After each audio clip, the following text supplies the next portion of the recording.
नमस्कार, मैं हूं संजय शर्मा। आप देख रहे हैं 4PM न्यूज नेटवर्क। अभय दुबे जी से मैंने पूछा कि ट्रंप आखिर ऐसा क्यों कर रहे हैं। कह रहे हैं कि मोदी मुझे खुश करना चाहते हैं। कैसे ट्रंप कोई राजा बादशाह हो, बैठे हों सिंहासन पर और नर्तकी की तरह हमारा देश के प्रधानमंत्री उनको खुश करना चाहते हैं। आखिर हिम्मत कैसे हो गई ट्रंप की। 140 करोड़ की आबादी के प्रधानमंत्री हैं नरेंद्र मोदी जी। ट्रंप इस तरह की आलतू फालतू बात कर रहा है। मुझे दुख है कि मोदी जी जवाब नहीं दे रहे।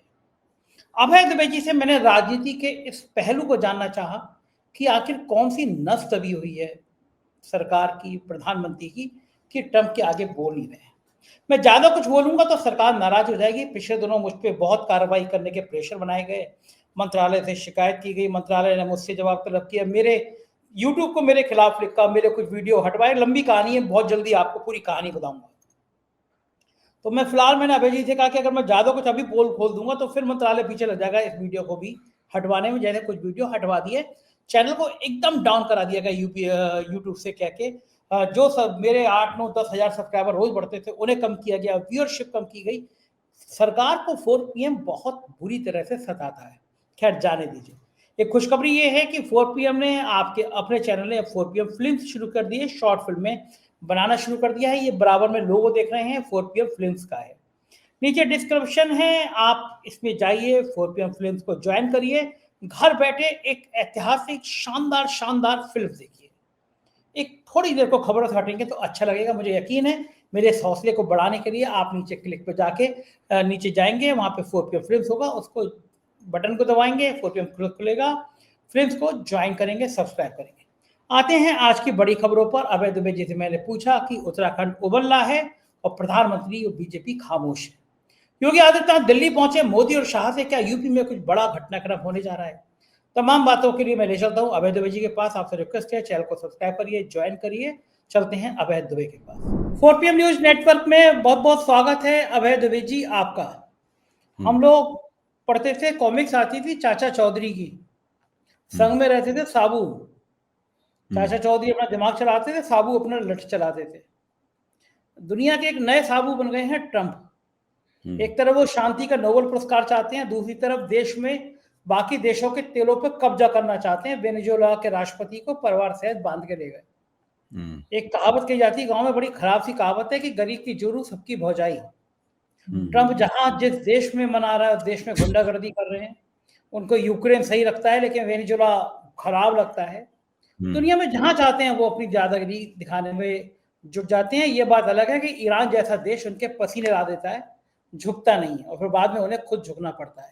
अब नया राग अलापा है चाचा चौधरी ने। वो कह रहे हैं कि साहब मोदी मुझे खुश करना चाहते थे। कितनी खराब भाषा, जैसे कई मुजरे में आदमी बैठ के कह रहा हो कि वो नृत्य की मुझे खुश करना चाहती थी। भाई तुम कौन हो जैसे हमारा 140 करोड़ की आबादी वाला मुल्क का प्रधानमंत्री तुम्हें खुश करना चाहेगा। उसके संग खड़े हुए सांसद और चार सुर मिला के कह रहे हैं। लेकिन अभय जी, बड़ा सवाल यह है कि ट्रंप ये कह रहे हैं, लंबी लंबी डींगे हाँक रहे हैं, लेकिन ये सवाल अकेले प्रधानमंत्री का या भारतीय जनता पार्टी का नहीं है। ये 140 करोड़ की देश की आबादी की आन बान शान का है, साख का है।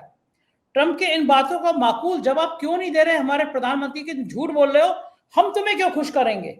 बंद कर देना चाहिए अमेरिका से कोई भी तेल खरीदना, रूस से खरीदना चाहिए। रूस हमारा पुराना दोस्त रहा है। ऐसी कौन सी नब्ज दबी हुई है। मैं नब्ज के बारे में ज्यादा कहूंगा तो मेरा ही चैनल ब्लॉक कर देंगे। मेरे 6-7-8 वीडियो के लिए भारत सरकार ने लिखा है यूट्यूब को ये हटा दो, वो सारे वीडियो यूट्यूब ने हटा दिए हैं। बहुत मुश्किल हो गई है उन वीडियो को देखने में, बड़ी मिर्ची लगी है। मंत्रालय मुझसे कह रहा है कि मुझसे मीटिंग कर रहा है। मैंने कहा आप इन वीडियो को मुझसे हटाने की क्यों कह रहे हैं, तो आपके ही पार्टी के एमपी ने कहा है। बजाय मुझसे पूछने के उस एमपी से पूछो कि चरित्र हनन की बातें क्यों कर रहा है, हमारी क्या गलती है। लेकिन भारत सरकार ने यूट्यूब को लेकर यूट्यूब ने हटा दिया। हम लोग खैर कोर्ट जा रहे हैं इस मामले में। इनसे निपटने का एक ही उपाय है, कोर्ट जाना। लेकिन मैं फिर वही सवाल कहूंगा कि कौन सी डस दबी हुई है। आपके प्रधानमंत्री क्यों नहीं कह रहे कि तुम झूठ बोल रहे हो, हम तुम्हें खुश कर ना खुश किया था ना खुश करेंगे। भारत के इतने बुरे दिन नहीं आए। इंदिरा गांधी की याद आती है, जब पाकिस्तान पे हमला हुआ था उन्होंने कहा कि हम 7वां भेड़ा भेज रहे हैं। इंदिरा गांधी का तुम 7वां 8वां नमक कोई भेड़ा भेज दो, हम युद्ध नहीं रोकेंगे। पाकिस्तान ने घुटने टिका दिए थे। इतना दृढ़ संकल्प, इतनी इच्छा शक्ति, इतना मजबूती मोदी जी क्यों नहीं दिखा पा रहे, कहाँ कमजोर पड़ जाते हैं। देखिए, आप कह रहे हैं कि भाई भारत की जनता अपनी आन बान शान की रक्षा कैसे करे। तो भारत की जनता के पास इसका क्या उपाय है? भारत की जनता ने अपनी आन बान शान की रक्षा करने के लिए तो चुने हुए प्रतिनिधि रख छोड़े हैं ना। भारत की जनता ने अपने वोटों से कुछ प्रतिनिधि चुने हैं जो कि राष्ट्रीय अंतर्राष्ट्रीय मंचों पर उसकी नुमाइंदगी करते हैं, सरकार चलाते हैं, फौजों को निर्देश देते हैं, फौजें उनके कहने पे चलती हैं, भारत की पूरी रक्षा व्यवस्था उनके हाथ में है, आंतरिक सुरक्षा उनके नाम हाथ में है, विदेश नीति उनके हाथ में है। सारी दुनिया में भारत के जो दूतावास हैं और हाई कमिश्नर, हाई कमीशंस हैं, वो सब उनके हाथ में है। ये इन सब लोगों की ड्यूटी है, इन सब लोगों की जिम्मेदारी है कि भारत की आन बान शान की रक्षा करें, भारत की जनता का सम्मान ऊंचा करें। तो अब आप दूसरा सवाल पूछेंगे कि भाई तो मोदी जी के हाथ में अगर ये है सारी जिम्मेदारी तो मोदी जी क्यों नहीं कर रहे। आपने इसका एक जवाब भी दिया कि आपने एक संकेत दिया है कि हो सकता है कि मोदी जी की कोई कल उनके ट्रंप के हाथ में दबी हो, कोई ना कोई ऐसी चीज है जो कि ट्रंप के नीचे मोदी जी की दबी हुई है और मोदी जी उसके मारे उनकी बात का ठीक से जवाब नहीं दे पा रहे हैं। मैंने भी इस बारे में सोचा है। जब ट्रंप ने भारत के अमेरिका होने वाले निर्यात के ऊपर 25% का टैरिफ लगाया और उसके बाद चूंकि भारत रूस से तेल खरीदता है इसलिए दंड स्वरूप 25% का टैरिफ और लगाया, यानी कुल मिलाकर हर अमेरिकी निर्यात को ट्रंप ने 50% महंगा कर दिया। जो ₹1 का निर्यात था वो ₹1.5 का उन्होंने कर दिया। तो अमेरिका में भारत का माल महंगा हो गया। भारत का माल महंगा कम होने से अमेरिकियों ने भारत से माल मंगाना कम कर दिया। उन्होंने कोई अपने दूसरे देश देखे, अमेरिकी व्यापारियों ने। तो जब ट्रंप इतना नुकसान पहुंचा चुके भारत को, तो हम लोगों ने विश्लेषण किया और कई अर्थशास्त्रियों ने विश्लेषण किया कि आखिरकार कि अगर भारत और अमेरिका के बीच का व्यापार ना के बराबर रह जाए इन्हीं ट्रंप के टैरिफों से, तो भारत की जीडीपी को कुल कितना नुकसान होगा। तो ये पता चला कि भारत के जीडीपी का केवल आधा फीसदी या 0.25% ही इतना है जो अमेरिकी विदेश व्यापार, अमेरिका के साथ होने वाले विदेश व्यापार से बनता है। तो क्या उस आधा और 0.25% जीडीपी के लिए मोदी जी ट्रंप की ये ज्यादतियां बर्दाश्त कर रहे हैं? आपको क्या लगता है? क्या सिर्फ आधा 0.25% जीडीपी के लिए पूरे देश की प्रतिष्ठा दांव पे लगाई जा सकती है? जो बातें ट्रंप के करीबी सेनेटर लिंडसे ग्राहम ने कही हैं और जो बातें उन्हीं के साथ खड़े हुए डोनाल्ड ट्रंप ने कही हैं, अगर कोई मेरे और आपके बारे में कहे तो हम तो बर्दाश्त न करें। मैं तो जाके उसको लाफा मार दूंगा या उसको चुनौती दूंगा कि तुम्हारी क्या मजाल है। हम और आप मिलकर उसके खिलाफ वीडियो बनाएंगे और उसका भूसा निकाल देंगे। लेकिन यहां पे क्या कहा जा रहा है, एक बार सुन लीजिए क्या कहा गया। अमेरिकी सांसद लिंडसे ग्रीन सेनेटर क्या कह रहे हैं? मैं 1 महीने पहले भारतीय राजदूत के घर पर था। सुनिए, मैं 1 महीने पहले भारतीय राजदूत के घर पर था तो वे सिर्फ इस बारे में बात करना चाहते थे कि भारत कैसे रूस से कम तेल खरीद रहा है। वे चाहते थे कि मैं राष्ट्रपति ट्रंप को ये बात बताऊं और सिफारिश करूं कि आप भारत को टैरिफ में कुछ छूट दे दी जाए। यानी भारत का राजदूत अभी एक अमेरिकी सेनेटर से चिरौरी कर रहा था कि हमने रूस से तेल कम खरीदना शुरू कर दिया है, इसलिए अब हमें उस टैरिफ से छूट दे दी जाए जो कि 25% दंड स्वरूप लगाया गया है। जिस वक्त लिंडसे ग्राहम ये कह रहे थे, बगल में डोनाल्ड ट्रंप भी खड़े हुए थे, वो भी दिखाई पड़ रहे हैं उस वीडियो में, और सामने पत्रकार लोग खड़े हुए हैं अपनी नोटबुक लिए हुए, अपना वो सब लिए हुए, माइक वगैरह लिए हुए खड़े हुए हैं। वो सारा पूरा वीडियो है। तो डोनाल्ड ट्रंप तुरंत हस्तक्षेप करते हुए कहते हैं कि भारत ने रूस से तेल खरीदना कम कर दिया है क्योंकि मोदी मुझे खुश करना चाहते हैं। भारत ने रूस से तेल खरीदना कम कर दिया है क्योंकि मोदी मुझे खुश करना चाहते हैं। वे जानते हैं कि मैं उनसे खुश नहीं हूं। वे जानते हैं कि मैं उनसे खुश नहीं हूं और मुझे खुश करना जरूरी है। अगर मेरी बात नहीं मानी गई तो मैं बहुत जल्दी टैरिफ और बढ़ा दूंगा जिससे उन्हें और नुकसान होगा। अब आप अंदाज लगाइए। फिर इसी डायलॉग में लिंडसे ग्राहम एक और बात कहते हैं। वो कहते हैं कि मुझे यकीन है क्या भारत ने रूस से तेल कम खरीदना शुरू कर दिया है, इसलिए हो सकता है कि हम लोग जल्दी ही एक बिल पास करें वगैरह वगैरह, इससे मतलब टैरिफ कम कर दें, इस प्रकार की बात करते हुए सुनाई पड़ते हैं। अच्छा, अब ये चीजें जो है जो सोशल मीडिया पे घूम रही हैं, भारत का विदेश मंत्रालय और भारत सरकार इसका नोटिस तक लेने के लिए तैयार नहीं है। वो मानती ही नहीं है कि ट्रंप ने ये कहा होगा, वो मानती ही नहीं है, विदेश मंत्रालय मानता ही नहीं है कि लिंडसे ग्राहम ने ये कहा होगा। लेकिन अमेरिकन मीडिया में तो चीज मौजूद है, वहां सामने सारे पत्रकार खड़े हुए हैं, इस चीज का तो प्रचार किया गया है, इसको प्रसारित किया गया है इसको। तो इसका मतलब है कि भारत की जो बेइज्जती होनी थी वो हो गई, नरेंद्र मोदी की जो बेइज्जती होनी थी वो हो गई। अब प्रश्न ये है कि इस बेइज्जती को फिर कोई सवाल घूम फिर के आ जाता है कि इस बेइज्जती को मोदी जी क्यों बर्दाश्त कर रहे हैं। वो आधा और पौन फीसदी जीडीपी के कारण तो नहीं बर्दाश्त कर रहे हैं कि जीडीपी हमारा है ना कम हो जाए कहीं, इसलिए हम इसको बर्दाश्त कर लें इसको। बात कुछ और है, बात क्या है ये समझ में नहीं आती भाई। ट्रंप से नरेंद्र मोदी क्यों दबेंगे? अच्छा, अब आप इसकी कल्पना कीजिए कि नरेंद्र मोदी मान लीजिए पलट के एक फटकार लगाते हैं डोनाल्ड ट्रंप को, और ये कहते हुए फटकार लगाते हैं कि माय फ्रेंड डोनाल्ड ट्रंप, आप हमारे दोस्त हैं, बहुत अच्छी बात है, लेकिन आप आजकल जो बोल रहे हैं टीवी के ऊपर, जिस तरह की बातें कर रहे हैं वो ठीक नहीं है, ये आपको शोभा नहीं देता, इस तरह की कोई बात आपको करनी नहीं चाहिए। भारत एक संप्रभु और स्वतंत्र देश है, वो आपके अर्दम में आने वाला नहीं है। हम लोग किसी बात की परवाह नहीं करते, हमारे लिए राष्ट्रीय स्वाभिमान सबसे ऊपर है।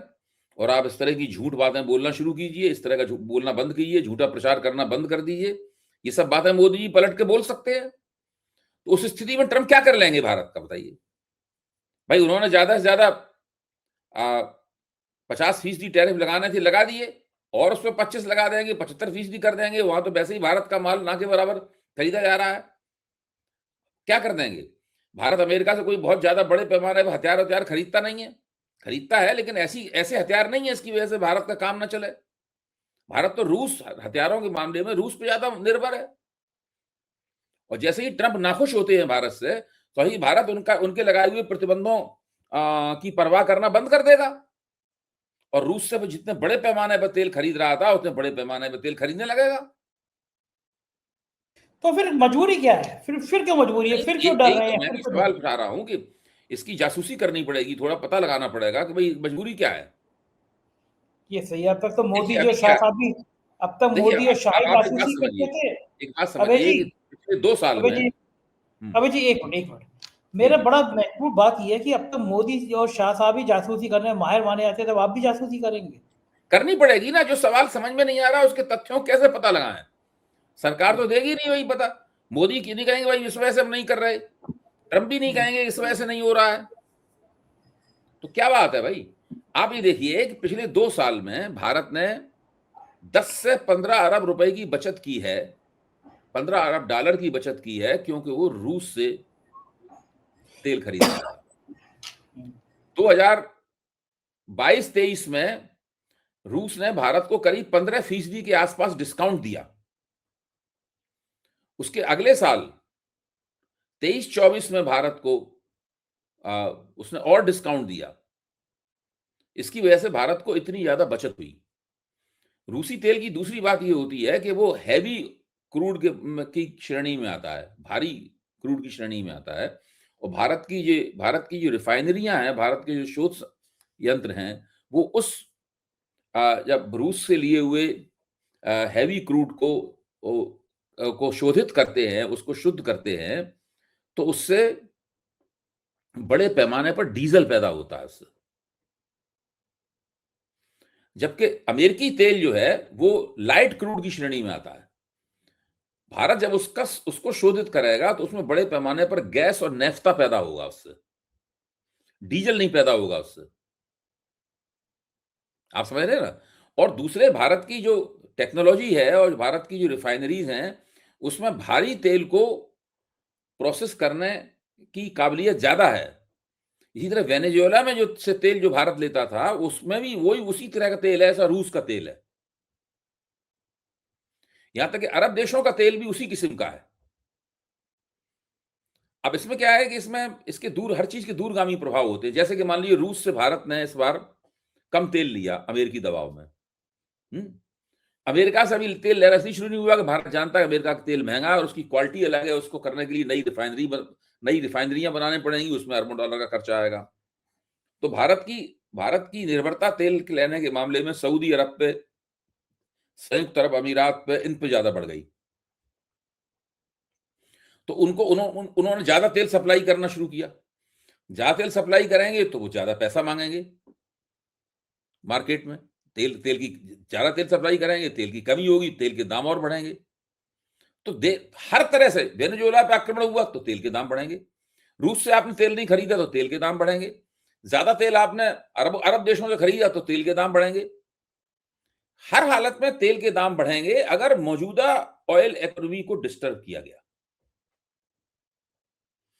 और हर हालत में जब तेल के दाम बढ़ेंगे तो उसका कास्केडिंग इफेक्ट होगा।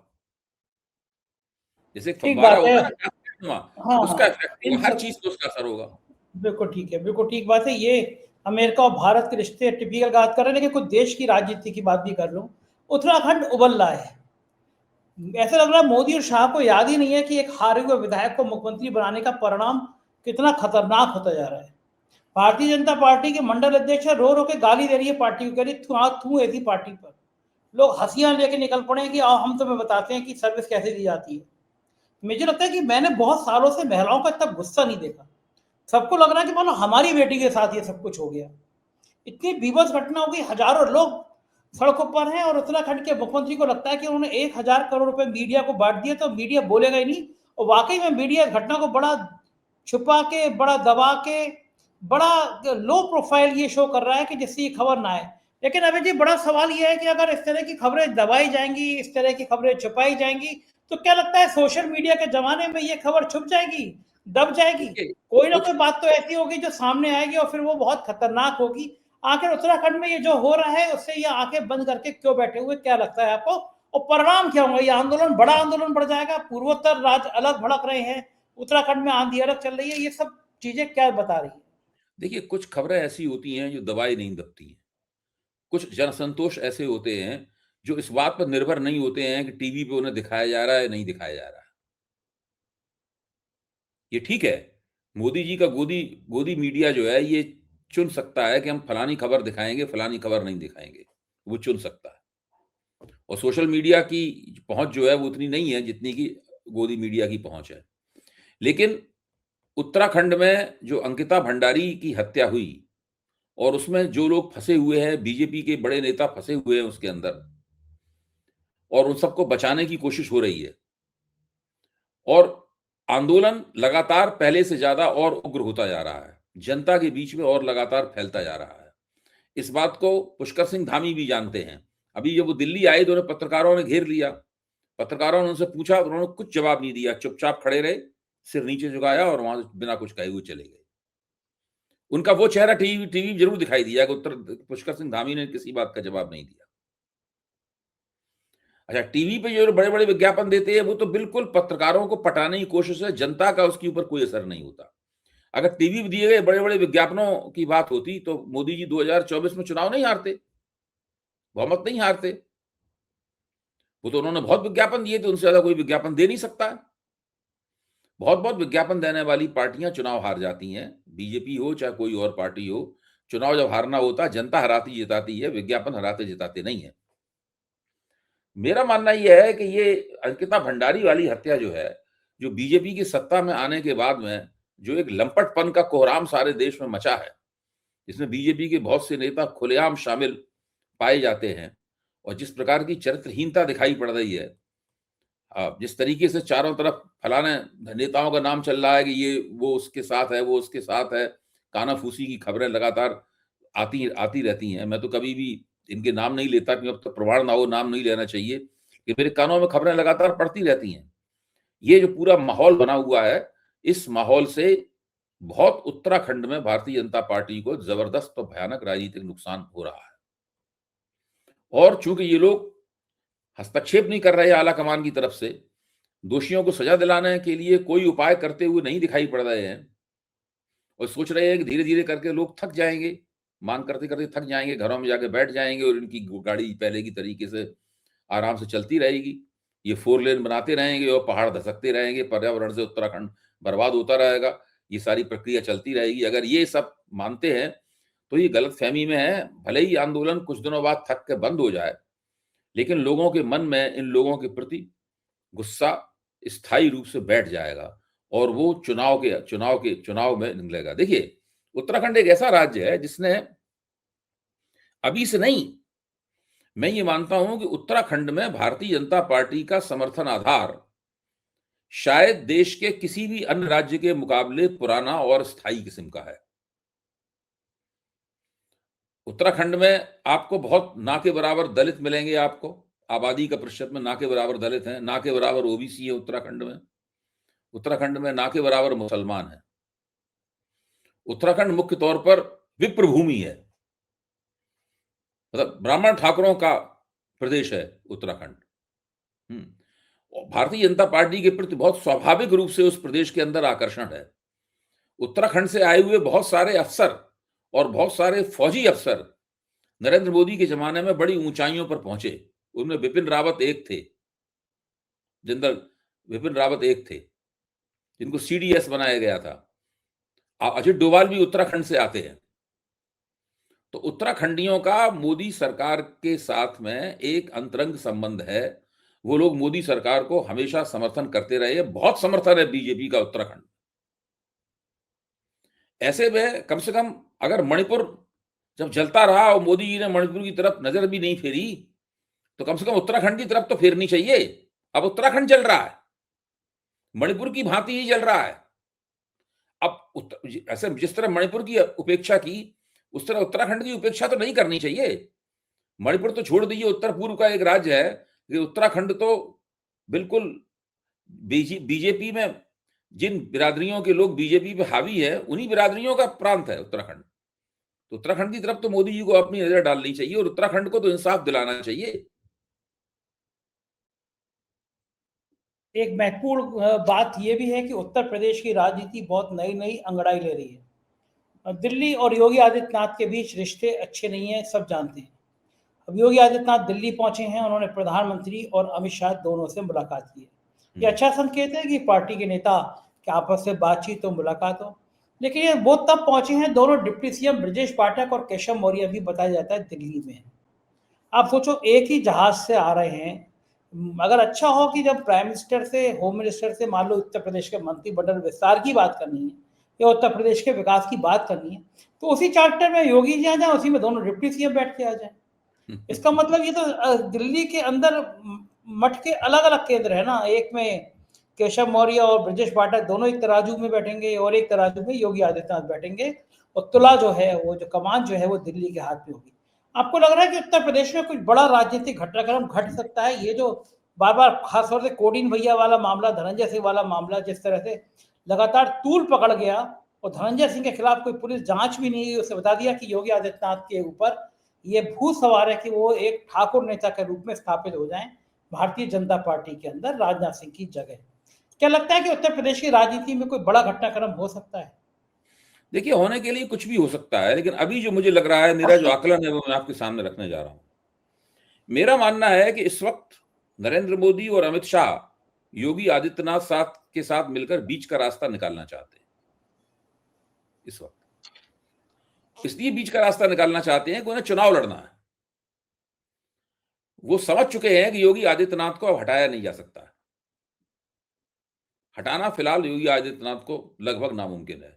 जिस व्यक्ति को हटाया नहीं जा सकता है, जिस व्यक्ति को मुख्यमंत्री बनाए रखकर उन्हें चुनाव लड़ना है, जाहिर है कि उसी के कहना पड़ेगा कि इनके नेतृत्व में चुनाव लड़ाई। तो नहीं कह सकते कि ये मुख्यमंत्री हैं, इनके नेतृत्व में हम चुनाव नहीं लड़ रहे। भले ये ना कहेंगे नहीं ये मुख्यमंत्री बनाएंगे, ये तो मानना ही पड़ेगा कि भाई ये इन्हीं की लीडरशिप में चुनाव हो रहा है। जिस व्यक्ति की लीडरशिप में चुनाव हो रहा है, ये मानना पड़ेगा उन्हें मंच पर। तो उस व्यक्ति के साथ में एक कोई बीच का रास्ता इनको निकालना पड़ेगा, ताकि चुनावी मुहिम में दोनों पक्षों के बीच की मुठभेड़ें चुनावी मुहिम का नुकसान ना करें।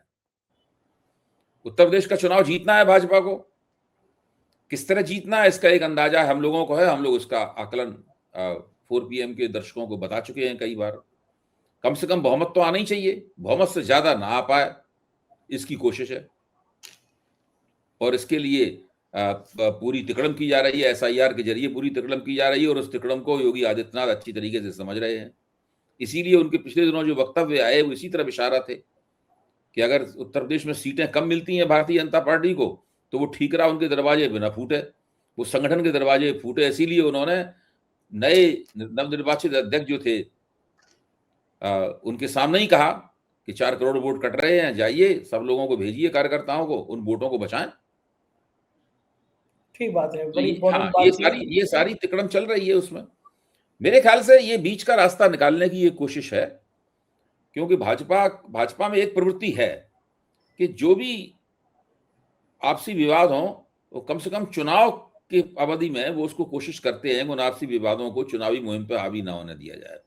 वो लोकसभा चुनाव में देख चुके हैं, वो आपसी विवादों को नहीं रोक पाए, वो चुनावी मुहिम पे हावी हुए और लोकसभा चुनाव में इन लोगों का बड़ा उसकी वजह से नुकसान हुआ। अगर विधानसभा में भी उसी तरह का नुकसान होता है तो ये हार जाएंगे चुनाव। ठीक बात है, बिल्कुल सही बात है। राजनीति इसी मोड़ पे आ सकती हुई दिखाई दे रही है। बहुत बहुत शुक्रिया अभय जी, आपने इतनी बातचीत की, धन्यवाद। ये तो अभय जी, पूरी बातचीत आपने सुनी, कैसी रही बातचीत बताइएगा जरूर। शुक्रिया, थैंक यू।